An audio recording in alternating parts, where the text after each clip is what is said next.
Good morning, everyone.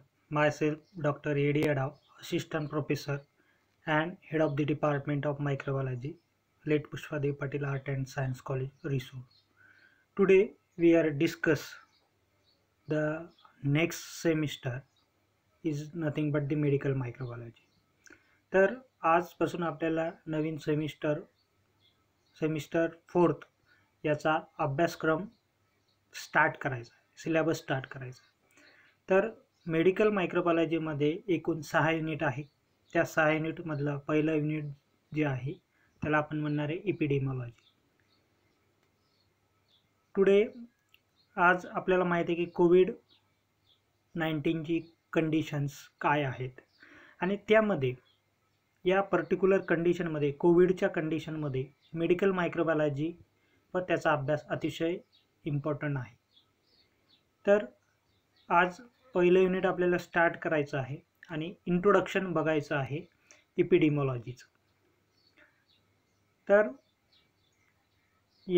एकूण या medical मायक्रोबायोलॉजीच्या पेपरमध्ये 6 युनिट आहेत. पहिलं युनिट जे आहे त्याला आपण म्हटलेलं आहे epidemiology, unit number 2 immunology, unit number 3 serology, unit number 4 pathogenic bacteria, unit number 5 viruses, unit number 6 antimicrobial chemotherapy agent. तर अशा 6 प्रकारचे वेगवेगळे युनिट सेमिस्टर 4च्या मेडिकल मायक्रोबायोलॉजीच्या पेपरमध्ये आहेत. तर आज आपल्याला स्टार्ट करायचं आहे एपिडेमिओलॉजी. ओके, तर what is by epidemiology, how many number of different types of epidemiology and what are the exact application of epidemiology. तर हे सर्व आज आपल्याला बघायचं आहे. येत्या काही दिवसामध्ये आपला फायनल एक्झामिनेशनचे पेपर स्टार्ट होणार आहे. त्या अनुषंगाने आम्ही तुमचा सिलेबस घेणार आहे. तर आज आपल्याला युनिट नंबर 1 स्टार्ट करायचं आहे epidemiology. Epidemiology is nothing but the basic study of epidemic disease. तर तुम्हाला सर्वांना माहीतच आहे सध्या कोविडची कंडिशन आहे. कोविडच्या कंडिशनमध्ये एपिडेमिओलॉजीचा अभ्यास हा अतिशय महत्त्वाचा आहे.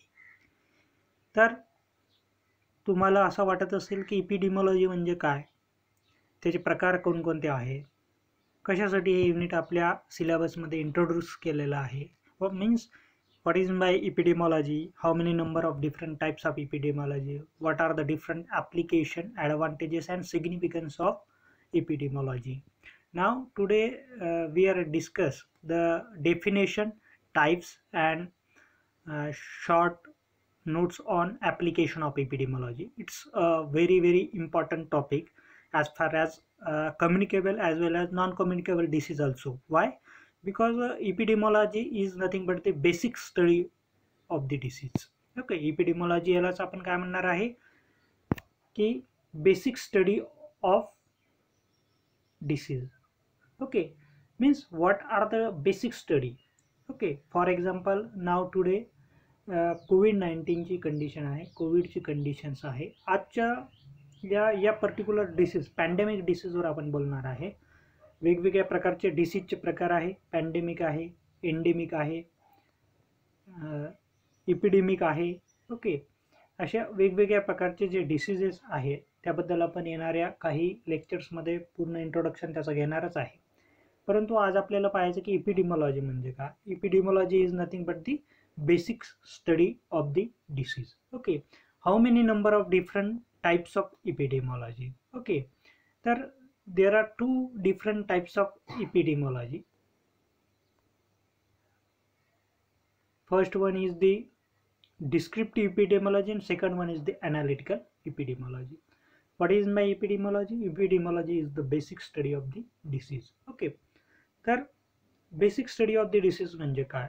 एखादा डिसीज पॅन्डेमिक आहे, एंडेमिक आहे, एपिडेमिक आहे, अशा जे वेगवेगळ्या प्रकारचे डिसीजेस आहेत अशा वेगवेगळ्या प्रकारच्या डिसीजेसमध्ये त्याचा एपिडेमिक स्टडी खूप महत्त्वाचा असतो. म्हणजे बेसिक स्टडी खूप महत्त्वाचा असतो.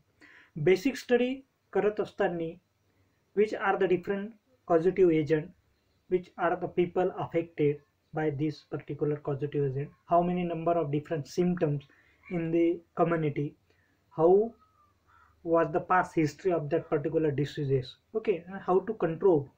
They all question answer is nothing but simply as your epidemiological study. Okay, means basic study of the disease is nothing but the epidemiology. Okay, basic and as well as descriptive means, for example, such as the some history obtained at the so many such type of pandemic diseases. Okay, now today one of the most pandemic disease is nothing but the Covid. Okay, तर आजची जी कोविडची condition आहे हे आपल्या सर्वांना माहिती आहे. मग अशा वेळेस या कोविडच्या कंडिशनमध्ये अतिशय महत्त्वाचा जो सोशल इपिडेमॉलॉजिकल स्टडी आहे तो खूप महत्त्वाचा आहे. ओके, म्हणजे तो डिसीज कोणता आहे, कोणता व्हायरसेस आहे, त्यानंतर कोविड कशापासून झालेला आहे, कोणकोणते त्याचे कारणं आहेत, ते आपण कंट्रोल कसं करणार आहे, पास्ट हिस्ट्री काय आहे. ओके, तर आता जवळपास आपण 2 वर्ष झाले या कोविडच्या 1.5 ते 2 वर्ष झालेले आहे कोविडच्या कंडिशनमध्ये आपण सफर करत आहे. मग अशा सफर करत असताना आपल्याला माहिती आहे की epidemic study of that particular pandemic Covid is a very very important. Why? Because upcoming days this particular disease how to protect from covid. Okay, म्हणजेच कोविड पासून आपण कसं स्वतःला संरक्षण करू शकतो, कम्युनिटीला संरक्षण करू शकतो, आपल्या कंट्रीला संरक्षण करू शकतो, तो डिसीज न होऊ देण्यासाठी आपण काय काय करू शकतो, याच्यासाठी त्या पर्टिक्युलर पहिल्यांदा त्या डिसीजचा अभ्यास करणं महत्त्वाचं आहे. डिटेल्स अभ्यास करणं, बेसिक स्टडी करणं, त्याच्यानंतर डिस्क्रिप्टिव्ह स्टडी करणं हे अतिशय महत्त्वाचं आहे. मग तुम्हाला असं लक्षात आले असेल की इपिडेमॉलॉजी म्हणजे काय, basis and descriptive study of the disease in the community is nothing but the simply as इपिडेमॉलॉजी.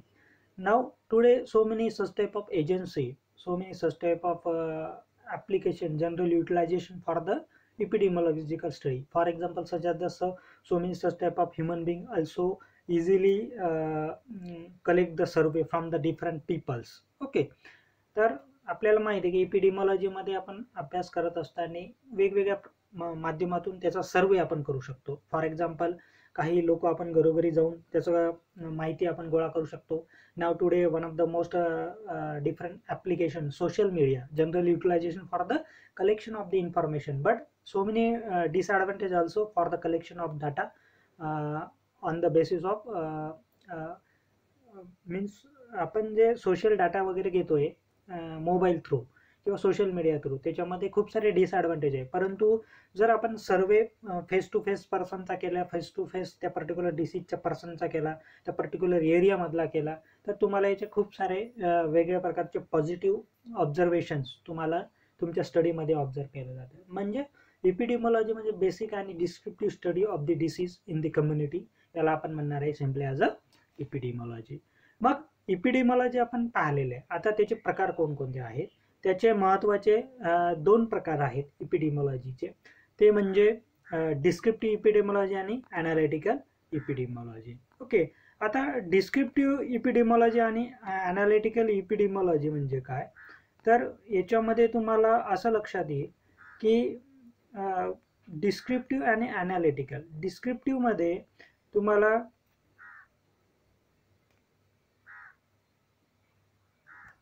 Descriptive एपिडेमॉलॉजीमध्ये तुम्हाला वेगवेगळ्या प्रकारचा डिसीजचा पर्टिक्युलर डिसीजचा तुम्हाला काय करावं लागेल, त्याचा स्टडी करावं लागणार आहे. ओके, मग आता फॉर एक्झाम्पल आपण एम्स ऑफ एपिडेमॉलॉजी बघू. To describe the distribution and size of disease problem in the human population. Okay, to identify the etiological factors in the pathogenesis of the disease. To provide data essential to the planning, implementation and evaluation of the surveys for the prevention, control and treatment of the disease. Okay, means they all are nothing but the aims application of the epidemiology. Why need the study of epidemiology? Because तो disease केव्हा झालेला आहे, कोणत्या पर्सनला झालेला आहे, कुठे झालेला आहे, त्याचे सिम्पटम्स काय आहेत आणि आपल्या कम्युनिटीला त्याच्यापासून आपण संरक्षण कसं करू शकतो येणाऱ्या काळामध्ये. या सर्व 5 प्रश्नांची उत्तरं question, the all 5 question answer is nothing but the simply as a epidemiology and their applications. Okay, simply as a Who are the people affected? When does the disease occur? Who are the people affected? How many number of different symptoms of that particular, how to prevention and control of that particular disease. The all question answer is nothing but the simply as your aims of epidemiology, applications of epidemiology, as well as significance of epidemiology. Okay, तर आता तुम्हाला असं लक्षात येईल की इपिडेमॉलॉजिकल study करत असताना तुम्हाला त्याच्या त्या आता फॉर एक्झाम्पल सध्या कोविडची कंडिशन आहे. तुम्हाला माहिती आहे की आता डेल्टा प्लस व्हायरस सध्या न्यू अपकमिंग डेजमध्ये महाराष्ट्रामध्ये डेल्टा प्लस व्हायरस आलेला.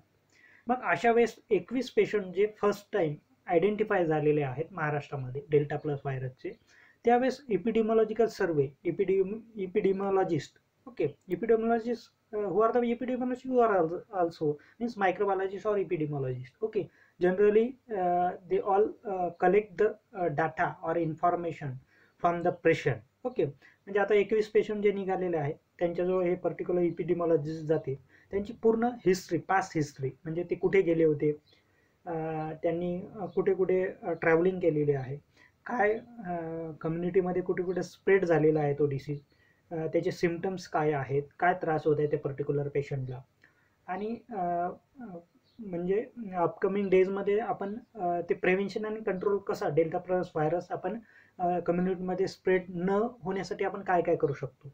तर ह्या पूर्ण डाटा कलेक्शन म्हणजेच तुम्हाला काय म्हटलेलं आपण simply as a epidemiologist. Okay, sorry, यालाच आपण काय म्हणणार आहे, study of determination and distribution of health disease and injuries in the human population.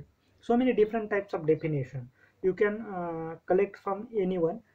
Generally our notes concern basic study and distribution of the study of the disease in the community is nothing but the simply as a epidemiology. Okay, तर यालाच आपण epidemiology असं म्हणत असतो. मग आता याचे types सुद्धा आपल्याला पाहायला मिळतात. ओके, आता याचे टाइप्स कोणकोणते आहेत ते आपण बघणार आहे. याचे टाइप्स दोन प्रकारचे महत्त्वाचे आहेत, ते म्हणजे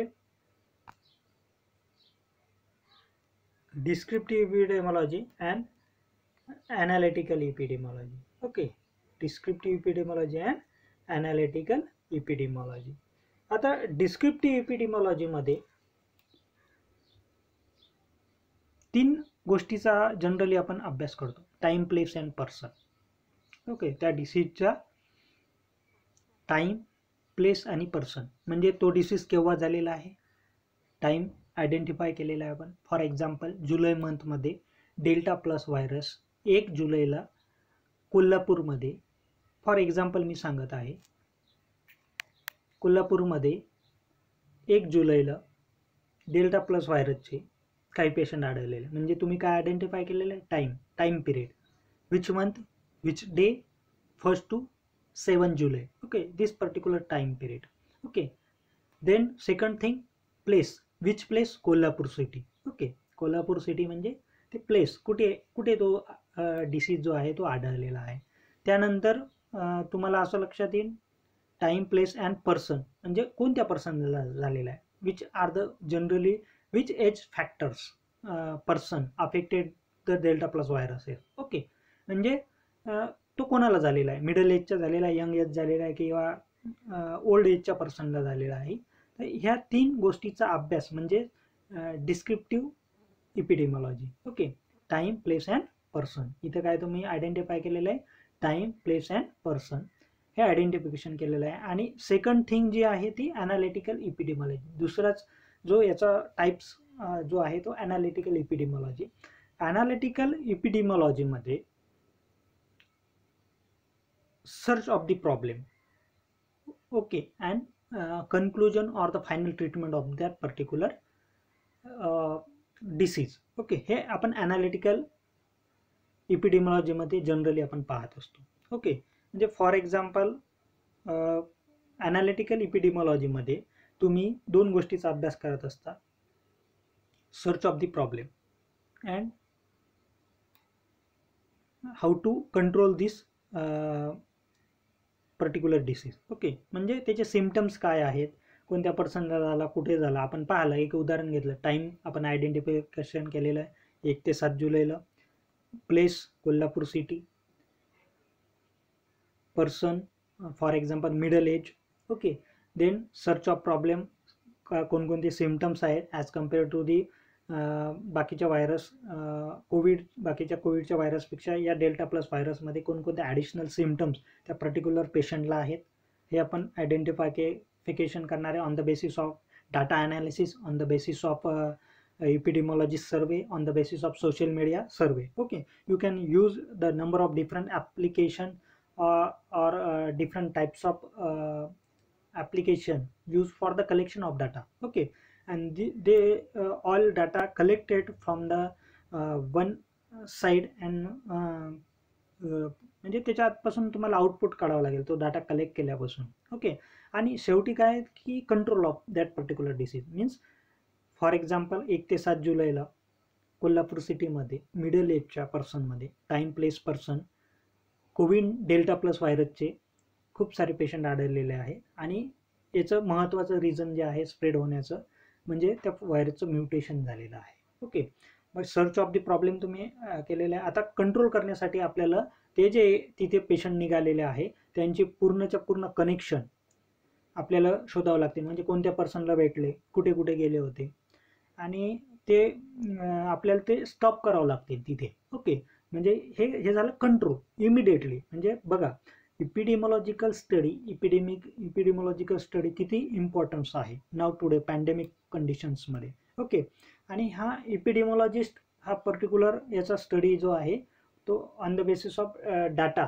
ओके, तुम्ही इझिली त्याचं करू शकता. तर epidemiology is the basic and descriptive study of the disease in the community. There are two different types, descriptive as well as analytical. Descriptive type of epidemiology are those epidemiology in which consist of identification of time, place and person of that particular disease. And analytical epidemiology are those epidemiology in which in this particular analytical epidemiology consist of search of the problem and how to control that particular disease for the future as well as in that particular time.